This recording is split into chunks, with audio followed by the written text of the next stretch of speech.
Good evening, everybody, and welcome to the latest edition of the 8 o'clock spot live here on the Gryd Network's YouTube channel. As always, I am Bryson Carver, your host slash judge slash moderator for the show. This is actually my last show, last episode hosting the 8 o'clock spot for about 3 to 4 months. I'm going to be doing an internship, so very excited with here with three fantastic contestants. Going to start with Gryd Network contributor and Cardinals fan who, hey, listen, Paris Brown, your team did end the season on a high note against the 49ers. So how are you feeling today?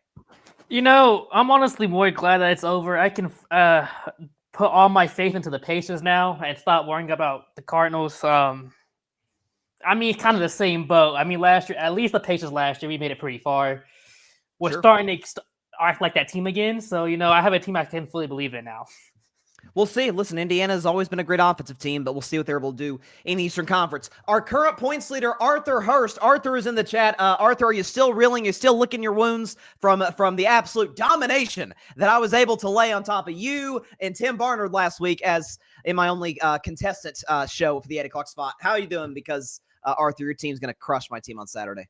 I'm doing good, man. I wish you weren't going to be gone for so long so I could whoop your ass on another show. But hey, I'm going to just have to do what I got to do and then take care of business the next time I see you. So I'm cool.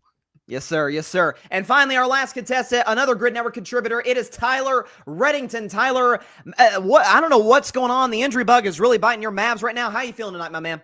I don't know what's more depressing, that or the fact that you're going to be gone for 3 months. I don't know what the show's going to do, man. But hey, it's been a lot of fun. But I'm very, very worried about the Mavs, man. It's tough sledding right now.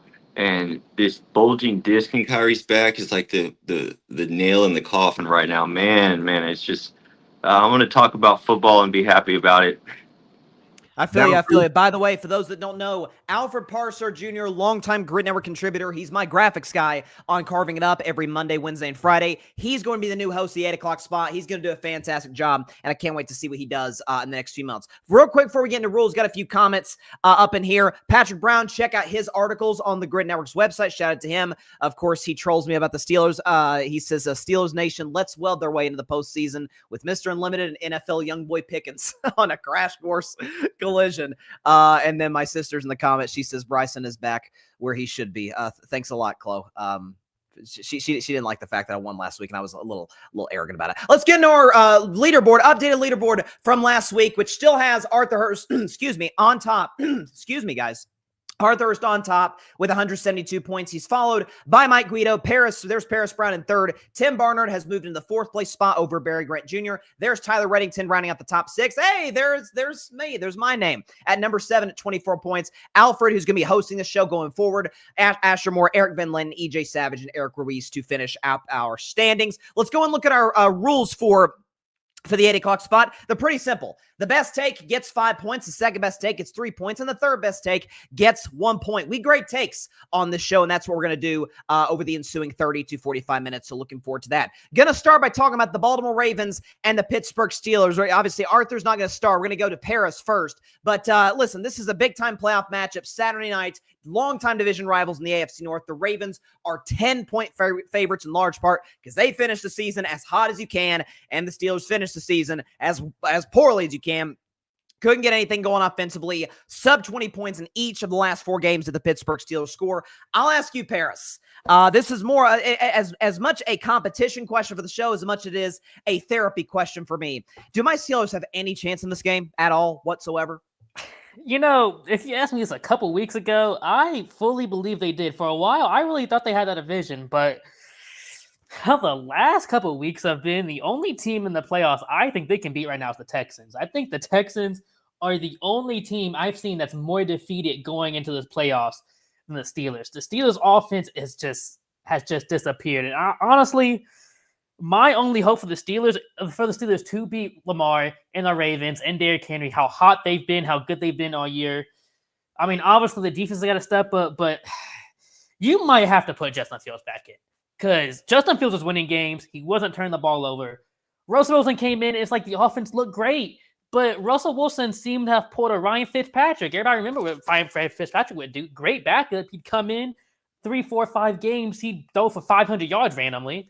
and then he would just disappear. That's all he had. And that seems to be what Russell Wilson's at in this career. He gave you 3, 4, 5 good games. He looked really great.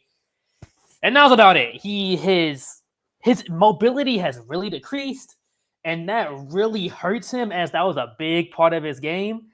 At least with Justin Fields, the problem, the Russell Wilson brought, they had the deep ball. Justin Fields' offense didn't have the deep ball, but at least you get his mobility back, and that adds something to the offense. I mean, Najee Harris can run, Jalen Warren can run. Justin Fields is going to be able to move. That brings a part to the offense.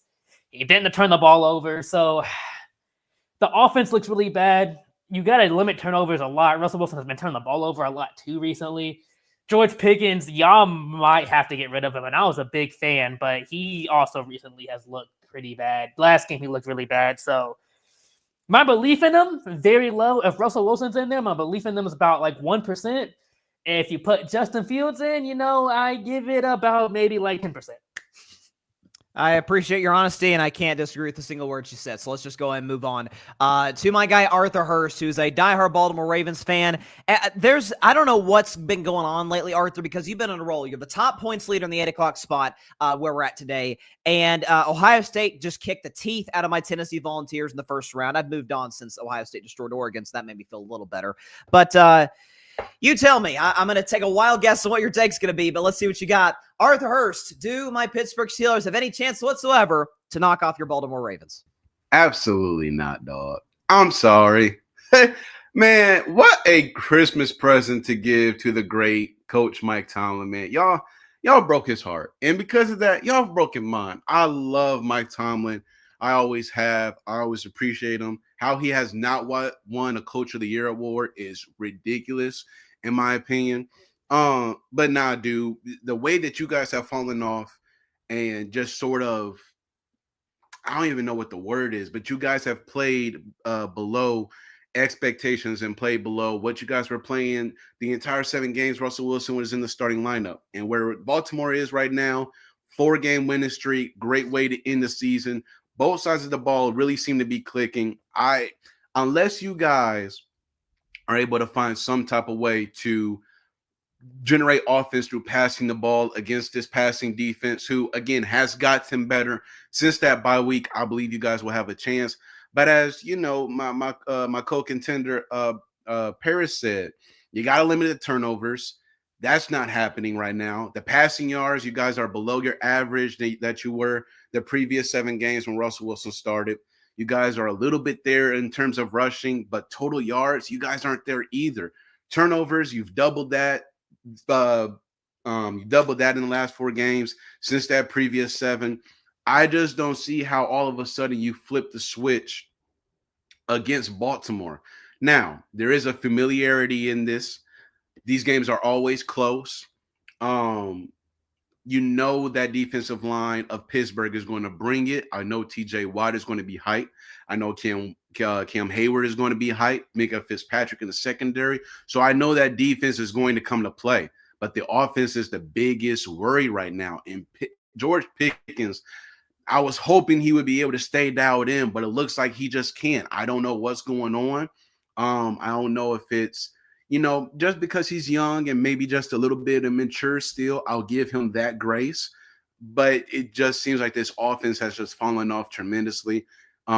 Even putting Justin Fields in with all that snow that's going to be happening, I don't know if that's going to be the answer. But nah, man, Baltimore, we're going to have to take y'all down, man. I'm sorry, but it's going to have to happen.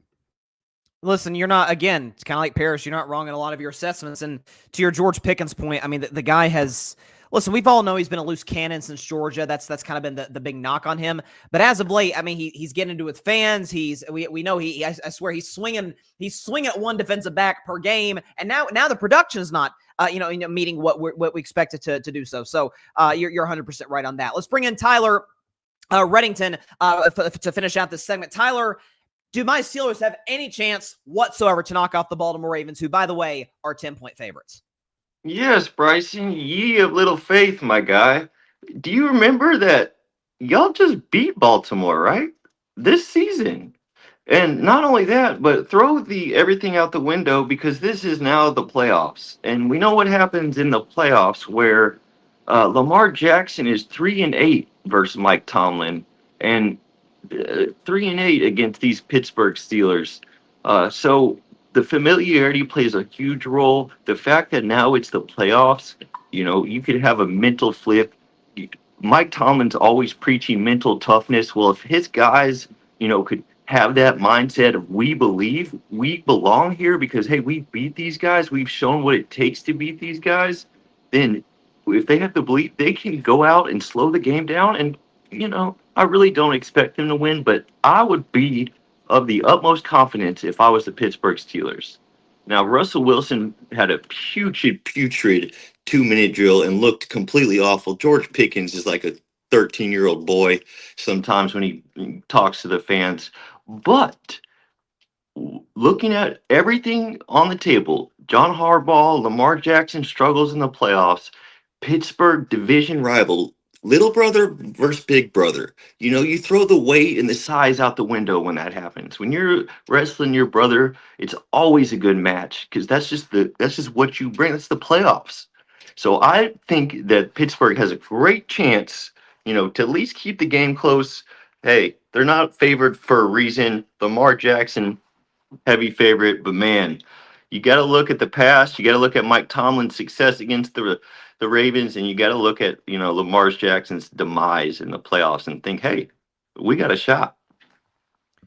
That's my only saving grace is two things: the familiarity within the division, and these games tend to be close. I mean, up until the game right before Christmas between Baltimore and Pittsburgh that was played in Baltimore, the last time these two teams faced off, I think it was like 8 of the 9 matchups were decided by like 3 points. So you do have that saving grace. And as you mentioned, Lamar Jackson does have a lot to prove in the postseason. And so we'll see if those chickens come home to roost as it pertains to his playoff resume. Let's go and get everybody back in the mix here because I think y'all all three made great points. I'll go in and put up Paris on top. Paris 5 points to lead off the segment, the Max, followed by Arthur, followed by Tyler. I just think if the Steelers can play the game on their terms, but I guess the pushback that someone could argue is say, hey, to a degree, they played the game on their terms. I mean, if you'd have told me, hey, Bryson, the Steelers defense is going to hold the hottest quarterback on the planet to 19 points, Joe Burrow last week. Well, I'd have taken that going away 100% the way Joe Burrow was playing. But like Tyler mentioned it, and I think Arthur, one of you did it was Tyler. The 2-minute drill by Russell Wilson, not throwing the ball out of bounds, running for a 3-4 yard gain, disastrous. So I don't know. We'll see what happens. As we move on to our second round, see if we can do something that puts me in a little bit of a better mood. So Sam Darnold. So we actually led the show on 8 o'clock spot last week with Mike Guido as the host, talking about, hey, Sam Darnold is crushing it. He seems to be like a home run bet to at least sign the franchise tag to stay in Minnesota. Now it's like, hey, the Vikings, who lost to the Lions 31-9, could very well, they fell the 5 seed. If they lose to the Los Angeles Rams, all of a sudden they could be in jeopardy of potentially moving on from one Sam Darnold. So I'll ask Arthur to start this segment. Is there any chance that if the Minnesota Vikings were to fall the Los Angeles Rams, is there any chance they move on from Sam Darnold? But more specifically, should they retain Sam Darnold if they lose to the LA Rams on Monday Night Football? Win, lose, or draw, you bring him back. Culture matters. And we see that. I mean, you just see Gerard Mayo get fired from the New England Patriots. And you realize it's like, okay, you hear the rumors that he didn't build a culture. There wasn't continuity. Same thing that's going on with the Indianapolis Colts. They didn't fire anybody, but you hear that there's not any there's not a culture there. Culture matters. And Kevin O'Connell and this Vikings team have built a culture with Sam Darnold at the starting helm. J.J. McCarthy was supposed to get it. He ended up getting injured. Sam Darnold realized this is my opportunity to go in here and show these people that I can play football. It's all about situations. It's all about having the right coaching staff. It's all about having the right personnel around you. Right now, the Vikings are 14-3. They're second in the division, third in the conference. 2 of the losses were to a Super Bowl contending Detroit Lions team, who, even though they look Super Bowl contending, it's going to be interesting what that defense looks like during the playoffs. And the other one was against a really hot Matthew Stafford who threw for 4 touchdowns. So the defense right there of the Vikings didn't play against the Rams the first time, right? And they lose by 10. But Sam Darnold is 5th in passing yards. He's 5th in passing touchdowns. Give him the opportunity to be able to keep this going. I believe that is fair. I'm of the mindset he has done enough to give himself a chance with the Vikings for another year, for a nice, well-rounded contract, to where he's happy, to where the organization happy, and this team is happy, and they can keep this going. He's still young. He still has some years ahead of him. So no, I believe it would be unfair if they do not give him his just due of some more time to do something with this team under Kevin O'Connell.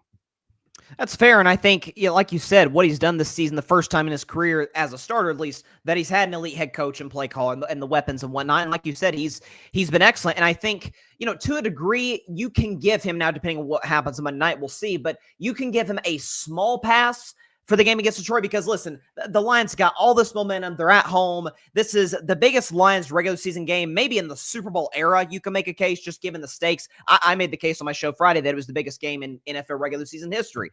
So all those stakes, it's by far the biggest game of Sam's career. Maybe he's going to be a little bit overwhelmed. Maybe he settles in. And what's not going to be a huge home field advantage for the Rams in the wild card round. So a solid take there by Arthur Hurst. Let's move on to Tyler. I'll ask you, Tyler Redington, should the Minnesota Vikings retain Sam Darnold if they finish their season with the loss of the Lions to lose the 1 seed and then follow that up with the loss to LA Rams the road? If that happens, should the Vikings retain Sam Darnold? Yes, win or lose, you retain Sam Darnold. And there's one for sure reason, and it was if you saw the reaction he got from his teammates when he went into the locker room after that game. I haven't seen a celebration like that. They had him Rudy. It was Rudy in the locker room for Sam Darnold after that game. There was so much talk about culture, Arthur. There was so much vibration in that locker room, and it was because of Sam Darnold and what he's done. And you know what? Yes, even if you have to franchise tag him, franchise tag's worth $40 million right now. Yes, I think you do that. You hold off McCarthy for a little while, like the Jordan Love type situation. You've seen it happen a lot where you wait a couple more years and you're better off by following somebody. I just think Sam Darnold has completely changed, and it has a lot to do with the system, though, with Kevin O'Connell. So you think you just plug him somewhere else, or if he thinks maybe, I could go get the money somewhere else, you might not have that as much success somewhere else. The system and what Kevin O'Connell has done, hey, you bring him back and he wants to come back. So yeah, I see him starting week 1 next year for the Vikings. I think you hit on a smart point that we also need to look at the other side of the coin as it relates to Sam's decision. Because, I think we have a hard time seeing in general, like the Vikings just totally cutting ties and not even offering him anything. In the case of Sam Darnold being a free agent, he's going to say, hey, maybe the Raiders could offer. But like you said, the situation in Minnesota is very beneficial for him. So good take there by Tyler. Let's move on to Paris now. I'll ask Paris, should the Minnesota Vikings, if they finish the season losing the 1 seed to Detroit and then follow that up with a playoff loss at the Rams, should they retain Sam Darnold as their quarterback in 2025? I believe you have to retain Sam Darnold. There's not too much upside you can do in getting rid of Sam Darnold and having J.J. McCarthy come in. I mean, 5th in passing yards, 5th in passing touchdowns, 14th in QBR. That's asking a lot for a QB for a rookie QB in his first year to do something like that. There's not a lot of upside from getting rid of him and having a rookie take his place. To go 14-3 in your first year, he set the standard so high. There's no way. Even if Jalen McCarthy had a great year, the odds he could do all that, it's going to be kind of impossible. And we've seen this. I mean, look at the Colts just specifically. AR gets drafted. He looks good in the first couple of games, then gets injured, misses the whole season, and then to start this season, he looks even worse than he did when he started last season. And it's mainly because this is like his rookie year still. He got injured in his rookie year, so instead of developing and learning the team, he has to go through rehab. It's nothing but rehab. So him getting back into it, it's like he's starting all over again. That's exactly what J.J. McCarthy is going to do. And we saw what happened to AR. There's no reason to put yourself in that situation, and you already have a spot to not be in that situation. You bring Sam Darnold back. You bring him back for a year or two. This is still, if I'm the Vikings, this is still J.J. McCarthy's future, but it gives him more time to develop. A lot of QBs work better with even more time. I mean, look, like you said, Jordan Love, he worked good. Patrick Mahomes didn't start his first year. I mean, Sam Darnold, look at Sam Darnold himself. He was pretty bad at the beginning, and now he found a spot. a lot of QBs still need time to develop, and this is a perfect time to give JJ McCarthy even more time to develop, to fully heal while still winning as a team. There's like no benefit of getting rid of a QB that's topping everything and winning games for a rookie to come in and he needs to do something exactly like that. There's no upside to it. Yeah, like to your point, you sort of said something that I've said in the past, like what's the rush to play JJ? Because he was the first round pick, you have a 5th-year team option, so he's going to be under contract with the Vikings presumably for the next 4 years. Right? If Sam Darnold, let's say you sign Sam Darnold to a 3-year, 4-year extension, and he's great for 2 of those, bad for 1, and then maybe you move on. There's a team that takes him. He's, last year of his contract. Then JJ's in a good spot, like you mentioned, like Jordan Love. Now, granted, Jordan Love was sitting behind one of the greatest ever, but still kind of a similar situation, right? Where it's get an opportunity, smart coaching staff. So I think you make some really good points. Generally, all 3 of you guys, great takes across the board. Go and put all 3 of you back on screen. Let's go and look at the point total. Tyler, I thought you had the best take of the segment, get you to 6 points. Paris Brown, the second best take, and Arthur at 3rd. But the standings right now look like Paris at 8 points, Tyler at 6, and then Arthur at 4. So we got a nip and tuck 8 o'clock spot as we move in to our 3rd round. Talking about the NFL, we talked about the playoffs. We'll have more to come on that front, certainly for the next few weeks, no question about that. Wanted to talk about head coach openings. So as we sit here today, recording the show, doing the show live, the 8 o'clock spot, there are 6 head coach openings in the NFL. They are the New York Jets, the New Orleans Saints, the Chicago Bears, the Jacksonville Jaguars, the New England Patriots, and the Las Vegas Raiders. So we got 6 head coach openings, a number. I swear every time I look at my phone, somebody else is getting interviewed by one of these teams. I'll ask Tyler to start. Of these 6, again, maybe there'll be future moves down the road. Like the Giants have said they're keeping Dable. We'll see what happens with McCarthy in Dallas. But of these 6, Tyler, which is the most attractive job for any presumptive candidate? Chicago. Chicago followed by New England. But the reason I say Chicago is because not only because of Caleb Williams, everybody knows what you have with that. But, the beginning of this year, that was a stifling Bears D. And they have some pieces. They have a totally new stadium that they're building. There's a lot of stuff that they could build off last year. And I think that is a hot option for a coach. Maybe a Pete Carroll. With Caleb Williams, there's just so much that you could do with that Bears team. I think it's easily the number 1 option for a coach right now. Well, listen, you talk about the upside of a guy like Caleb Williams, who's one of the most talented quarterbacks coming out of college that I've seen. The weapons they got in Chicago, the defense. So the pieces are there. I mean, I thought they'd potentially be a playoff team this year, but they lost too many close games down the stretch. They did finish the season well against Green Bay, so we'll see if that momentum carries them into 2025. So good take there by Tyler.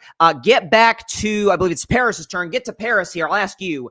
Of these 6 head coach openings, all right, the Jets, the Saints, the Patriots, Raiders, Jaguars, and Bears, of those 6, which is the most attractive head coach destination? So to me, the obvious answer is the Chicago Bears. You have a lot of pieces there.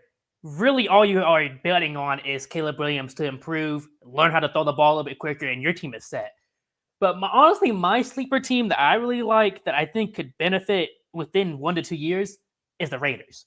I don't think the Raiders are that far off from being a decent to a playoff team. They have no QB. They just don't have a QB at all. And that's going to affect the team greatly. But you just have a tight end who broke the rookie record set by Puka. So you already have that. You drafted a tight end the year before, so you have 2 great weapon tight ends on the team. You have Jacoby Myers on the team, which, no, he's not a great number 1. But he'd be a good number 2 and an amazing number 3. You can get wide receivers 2nd, 3rd, 4th round. So you already have 2 tight ends you can work with. You got a wide receiver. You can add another wide receiver. On defense, you have the defensive end. I forget his name, but everybody knows them. We have a great defensive end. I'm not saying you take over that team and in 1 year you're a playoff team. The Raiders are not that team. But you can take over that team and draft a QB. Yes, they're kind of they put themselves they can't draft high. Maybe they can trade high, but there's also a lot of options. I mean, everybody wants to talk about Joe Milton now. I love Joe Milton coming out. I want him to take over. Maybe you trade for Joe Milton. Maybe you draft someone like Jackson Dart. I think Jackson Dart could have a good career. So maybe somebody falls. There's options here, but really all they need is they get themselves a good QB. That team is nowhere near as bad as they was this year. They're not a playoff team yet, but that's get them a QB, they're at least close to 500. By the second year, that can be a playoff team. That team is nowhere near that bad. So I would like the Raiders, honestly. I think the Raiders are a good spot, but the Bears are an obvious choice. They have so many pieces, but I don't think the Raiders are too far off, and you can build that team very quickly. Max Crosby, by the way, is the pass rusher you were talking about, one of the 5 best position, no question about it. To add to your point, Adam Schefter reported almost immediately after they actually fired Antonio Pierce today, not that long ago, earlier today, that Tom Brady, who's obviously, one of the newer, owners, new guys in the ownership group in Vegas, is going to be a big part of this coaching search. So Tom being a part of it, maybe just forget the coach search, but maybe just just Tom being in the building could help the culture. So yeah, it could be an attractive coaching destination. So a solid take there by Paris. I'll now move to Arthur to finish this segment. Arthur, of these 6, okay, Jets, Saints, Raiders, Jaguars, Bears, Patriots, which of those 6 is the most attractive coaching destination for some of these candidates? New England Patriots, without a doubt. Without a doubt. Drake May has the size, the arm talent, and he's a mobile quarterback. He's shown you that he can win from the pocket. They've got to improve their pass protection, but health also plays a factor in that. So you got to give the offensive line grace in that. They have to be better against the run. They have a top 10 passing defense, but they're near the bottom in run defense. So both offensive lines have to play better. I understand why people would say Chicago Bears, Caleb Williams, they have the skill positions, all that good stuff. The problem isn't those positions. Even though they have the salary, they're near the top in salary cap space. Skill positions is not the problem. Defense is not the problem. It's your offensive line. And we know that the Bears, for some reason, are allergic to get offensive linemen and protecting their quarterbacks. So even if Caleb Williams can go do what he does, he still needs people to protect him to give him time to even throw the football. The Jets are going to be the same old Jets, so I don't see anybody going there. The Jaguars look promising, but will the coach and the GM be on the same page? The Raiders, I can understand that with Brock Bowers, Max Crosby. You have a really good team. You just need a really good quarterback. But right now, the Patriots have everything. Not have everything. They also need better wide receivers, but they have a start. Right? They at least have a start. Same thing with Chicago. But I think with New England, with the right coach there and the right personnel, the right coaching staff, the right coach playbook, I believe New England Patriots easily is the best. It's just come in, build a culture. You're talking about getting Mike Vrabel, somebody who's been there when they had their downs and somebody who's been there and they had their ups. You see the video of him when he was at their Ring of Honor, talking about how much he loves the organization, what they stand for, the class, the professionalism that they bring. So I believe the New England Patriots, without a doubt, is the best coaching job available. It very well could be, like you said, just the fact that they've got the salary cap space. My only concern with that is over the years, Robert Kraft has proved himself to be a little cheap. Like, I think there's a number of blame to go on both Kraft and Belichick for the kind of the fall of the Patriots in the last half decade. Bill, he's botched draft pick after draft pick. Kraft he hasn't necessarily spent the requisite amount of cash that's going to be required in order to put together a solid football team. But again, Drake May, some of the young pieces. By the way, if nothing else, sort of going what Paris said, you at least have a young trade asset in Joe Milton, worst case scenario, who looked good. People are like, oh, he was good against he's good against the backups in Buffalo. Have you seen the Patriots roster? I mean, that might have been Patriots starters, Bills backups. Might not be a big of a difference as some might think. So solid takes by all 3 of you. So I'm going to give Arthur the best, followed by Tyler and Paris. That means, folks, we got 9-9-9. Dead even as we go into the final round featuring all 3 contestants. Let's move in to the NBA real quick. Let's talk about Jimmy Butler because he was just suspended a few days ago by Pat Riley and the Miami Heat for the next 7 games. Jimmy Butler reportedly wants to go to a new destination. It came out today he does not want to go to the Memphis Grizzlies. Brian Windhorst on ESPN reported that there haven't been any good offers whatsoever. They've been bad offers toward the Miami Heat. We'll see what happens over the course of the next few days. The trade deadline is in about a month and a half, so we'll see if Jimmy's even traded at all, assuming he is. In Paris, I don't see a scenario in which this relationship is salvageable. I just don't. Jimmy Butler talked about he wants to get his joy back, and he doesn't feel like he can get it with the Heat. Pat Riley has been pretty verbal about how he feels about Jimmy. I'll ask you, what's the most, as far as Jimmy Butler's concerned, who should trade for Jimmy Butler?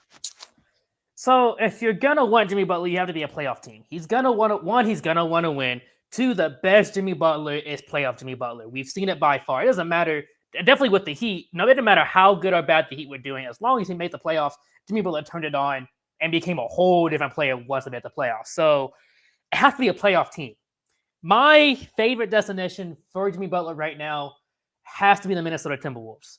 Because if you're the Timberwolves, what they traded for in Julius Randle, it's not working at all. It was a questionable trade. You saw what they're going with, but it's not working. Julius Randle's not the option. And that offense you've heard Ant all season. He's been very vocal about it, very vocal about how the team is playing, how there's no offense there. They don't know how they're playing. They've been acting like little kids over there. Jimmy Butler brings a veteran presence, and he's going to play for somebody like with Ant who wants to win. I mean, everybody wants to win in NBA, but I don't see anybody that wants to win more than Ant. He's been there. He's been so far. He wants to win a finals. He wants to get there. You know he can make it there. You know, and also when big moments come, he can take over a game. So why not have two of them? You have Ant who can take over a game and Jimmy Butler to take over a game. One's hard enough to stop. You have two. That's pretty difficult to stop. And like I said, just Julius Randle hasn't worked at all. Bring in a veteran presence who knows what it takes to win in playoff situations, who can get to the finals, who's been to a finals, putting on a team that's been very close to the finals, but it just can't get over that hump. I feel like you trade Julius Randle, probably trade some draft picks, and honestly, just trading Julius Randle alone is probably more than you're going to get from just about any other team because of what Jimmy Butler has done. A lot of teams aren't going to want that because of just how he's acting. People don't want to deal with that. You give him a good player, maybe a pick. That's a lot more than a lot of people are going to ask. And if you're the Heat, at this point, you have to kind of give him up for whatever. You can't keep him on the team. So I feel like the Timberwolves have room to give them something, and they can get a big part back. Well, when the Minnesota Timberwolves, which, by the way, that's a very outside-the-box take. I haven't heard anyone bring up Minnesota, so that's interesting on your part. When they made the Cat trade, which I found initially weird, I didn't get that. You just made a conference finals. The only justification in my mind is, okay, maybe they feel like coming down the pipeline, they can acquire somebody. We know KD and Edwards had, a great relationship during the Olympics. Maybe there was some, we all know every Olympics, there's some relationships forged. You never know what could happen. I'm like, okay, maybe they use those assets to get KD. If they go on and get Jimmy Butler, my only concern, there's locker room stuff, but again, Edwards the type of dude that maybe would vibe with Jimmy. They do play the same position.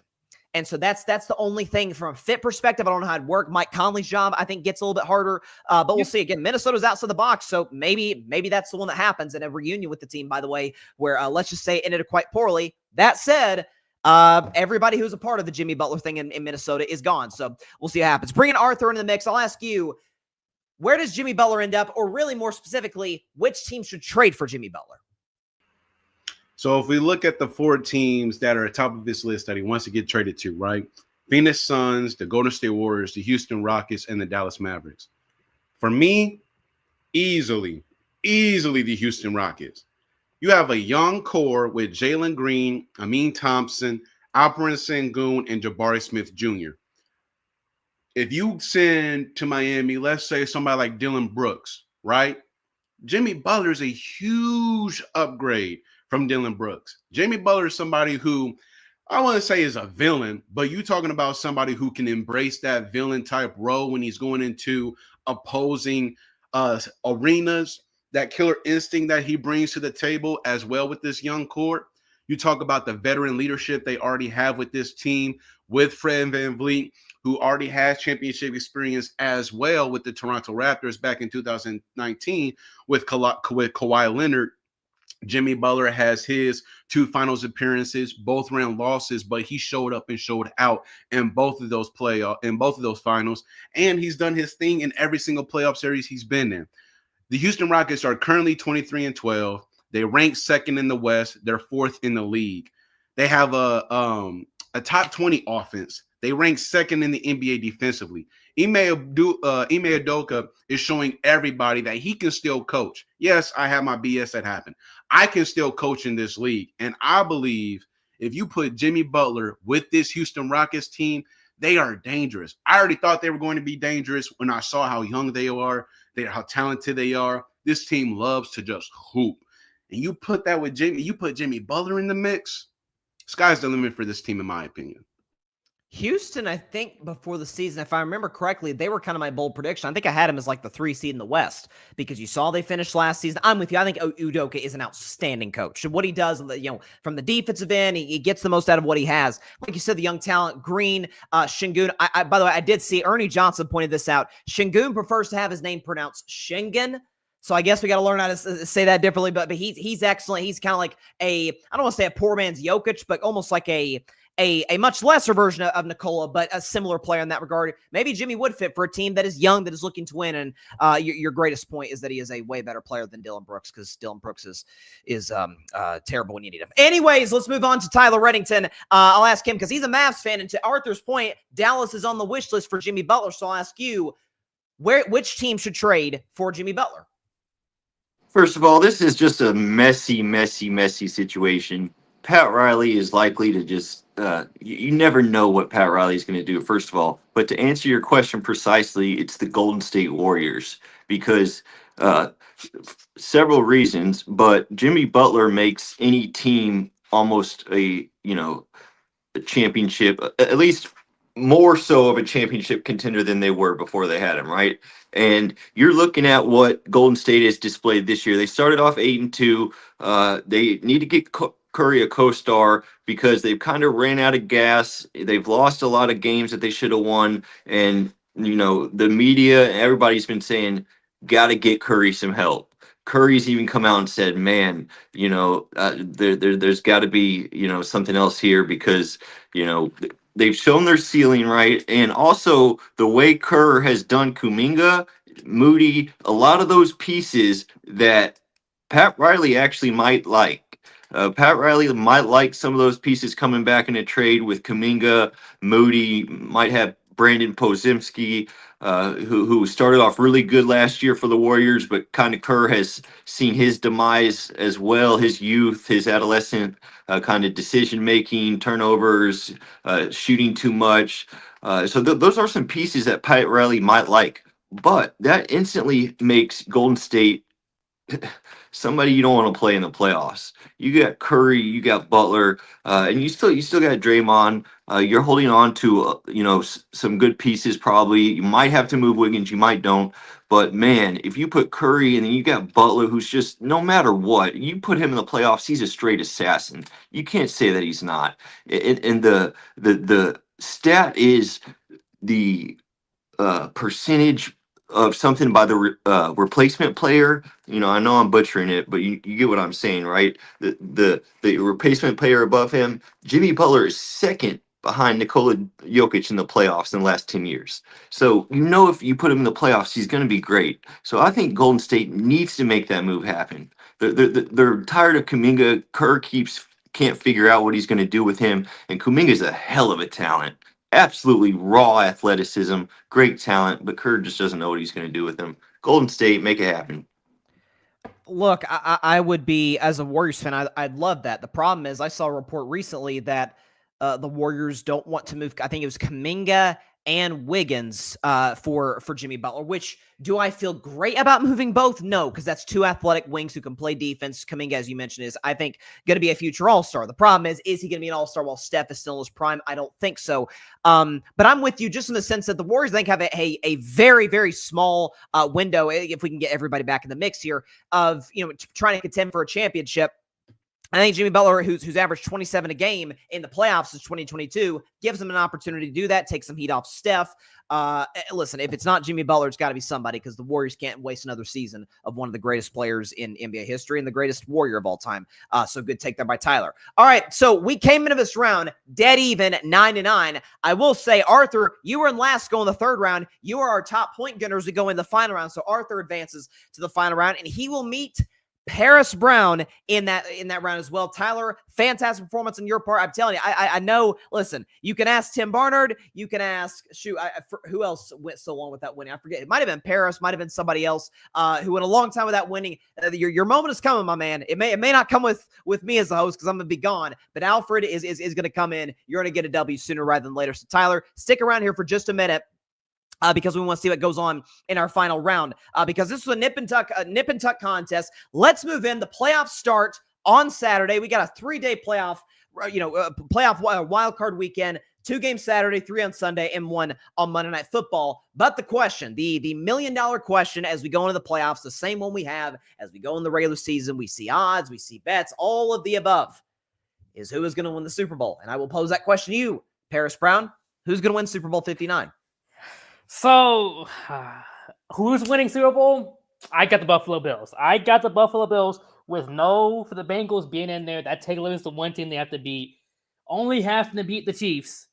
And they have to beat the Ravens, which the Ravens are going to be tough, as the Ravens kind of walked all over him when they definitely Derrick Henry just walked all over him when they faced. But I fully believe this is the Bills' year.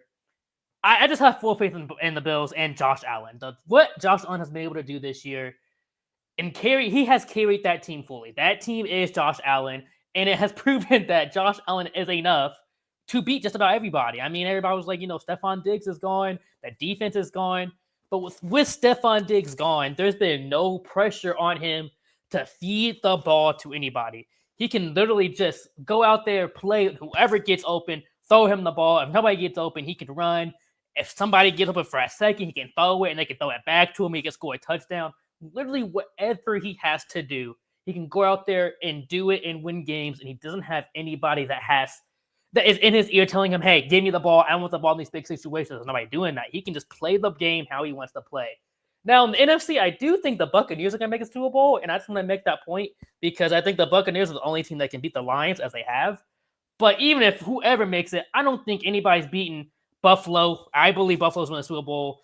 If the Chiefs make it, the Chiefs are going to the Super Bowl. I just think whoever makes it between Bills, Chiefs, I'll put the Ravens in there. With Derrick Henry there, how Zay Flowers is paid, I actually have a lot of belief in them. But for how much Josh Allen has gone through, had been so close so many times, now it's fully on him. It's nobody else he has to worry about. He's not going to let that chance slip through his fingers. He's already beat the Chiefs once, proving he can do it. He's going to be able to do it this year. So let me ask you this then, because it sounds like you believe that the Chiefs, Bills, Ravens, in no particular order, those are the 3 best teams in football, and I guess followed by Detroit, Tampa. You think Tampa's going to go to the Super Bowl of the NFC? I like the bold pick there. So those are the 3 best right there? Oh, yeah. Bills, Ravens, Chiefs. Those are the 3 best. I see the Lions up there. The Lions are good. They just have so many injury problems on defense. At some point through this playoffs, it's got to catch up. It very well could. Solid take there by Paris. I'll now move to Arthur Hurst. Who is going to win Super Bowl 59? What do you got to say? I am going to be biased, and I'm going to be faithful fan, and I'm going to say my Baltimore Ravens. I know Lamar Jackson in the playoffs has not shown up, but at some point in time, the ego has to be put to the side. The pride has to be put to the side. The game slows down tremendously in the playoffs. And this is Derrick Henry time. Just give him the football. You see what happens. Depending on who you ask, right? He's the second best running back in the league. I put him and Saquon Barkley at 1A and 1B right now. I wish Christian McCaffrey was healthy the entire season. He would be like 1C or something. But with how Derrick Henry and the Baltimore Ravens have been playing at this moment, obviously you can't exclude Lamar Jackson. But let's just throw him out for a second. The way Derrick Henry just opens up this offense with his running ability, because everyone is worried about him. People are going to be stacking that box to make sure he can't do anything. We're going to turn Lamar Jackson into a passer. We're going to take away his lanes. We're going to take away his wide receivers. Okay, cool. That's cute. But you're going to have to stop something. If you can't stop one of them, or if you can't stop both of them, I don't see how you beat this Baltimore Ravens offense. The rushing defense, again, I talked about it earlier. The rushing defense is there. The passing defense is going to be key. Can the passing defense come up clutch if they have to play the Chiefs? Will you be able to stop Patrick Mahomes and Travis Kelce when it gets in those 2-minute drills and Travis Kelce is literally looking for the soft spots in your defense? Will you be able to stop the fast Xavier Worthy? Will you be able to stop DeAndre Hopkins? Or if you got to play somebody like the Bills, will you be able to contain Josh Allen in that arm of his? Will you be able to contain his running game? That's where it is for me. But I believe ending the season on a 4-game winning streak, I believe starting against the Pittsburgh Steelers on Saturday in Baltimore, cold. It looks like it's going to be snowing. It's going to be a gritty, close game, starting right there and just working their way to the Super Bowl. I believe this is Lamar Jackson, Derrick Henry, and the Baltimore Ravens year to show everybody we are Super Bowl contenders and we can be the Super Bowl champs. You know, ever since I've known you, Arthur, and ever since you started appearing in the 8 o'clock spot, you have been as consistent as anybody. Just give the football to Derrick Henry. Just you got a monster. You got a future first ballot Hall of Famer in. Well, I don't know about first ballot potential. If he gets a Super Bowl, he is a Hall of Famer in the backfield. Give him the football. The numbers bear it out with this. When the Ravens give Derrick Henry the ball 20 plus times, I think they're undefeated this season. I could be wrong, but I think that's a stat. And he finished the season with a bang, as did Lamar Jackson. So go and bring Paris back in the mix, because both of you guys put together fantastic performances. But this is the 8 o'clock spot. This is a competition. There can be only one winner. And the winner for episode 53 of the 8 o'clock spot is Arthur Hurst. Congratulations, Arthur. Getting the W, coming back to vanquish, well, Paris, but also myself and Mike Guido. Congratulations, Arthur.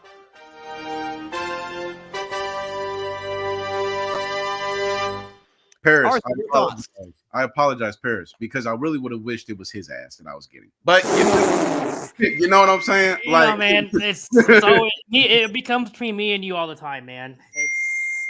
Nah. Hey, man, I love our matchups for sure. But nah, man, like I said, Bryson, hey, enjoy your break. Enjoy your break, dude, because next time I see you on this screen, hopefully as a contestant, I'm literally gunning for you. I'm going to treat you like Mike Guido, right? Okay? I'm for real, dude. I'm for real. I'm going to treat you like Mike Guido. Dead. Listen, I hope it happens. I'd love to compete against you and Paris and anybody else who's a part of the show. Again, I would absolutely love that opportunity to do that on a consistent basis. But listen, Arthur, you're fantastic. Paris, you were as well. I mean, it was nip and tuck. I will have to say before we get out of here, and shout out to Tyler as well. I think Tyler left, but he put up a great performance as well. I will have to say I disagree with both of you, because I'm sticking with my preseason pick. KC out of the AFC, Detroit out of the NFC. Yeah, obviously it's 1 seed versus 1 seed, but I called it from the jump, and the Chiefs are going to just narrowly knock out the Detroit Lions, win their 3rd straight Super Bowl. Oh, Bryce, you're going with the easy pick, the back-to-back champions. There's been no 3-peat champions in Super Bowl history, so I'll be going against history. So therefore, I think that's going out there. Okay, that's all I'm going to say. All right. That is it for this week's edition of the 8 o'clock spot. Be sure to check us out with a brand new host, Alfred Parsard Jr., next Tuesday night at 8 p.m. Eastern, 5 p.m. Pacific time, live here on the Gryd Network's YouTube channel. Paris, you're excellent. So is Tyler. Shout out to Arthur Hurst, another W on the 8 o'clock spot. We'll see you guys next week, everybody. Stay safe out there. God bless y'all. Peace out, and I'll see y'all in Florida.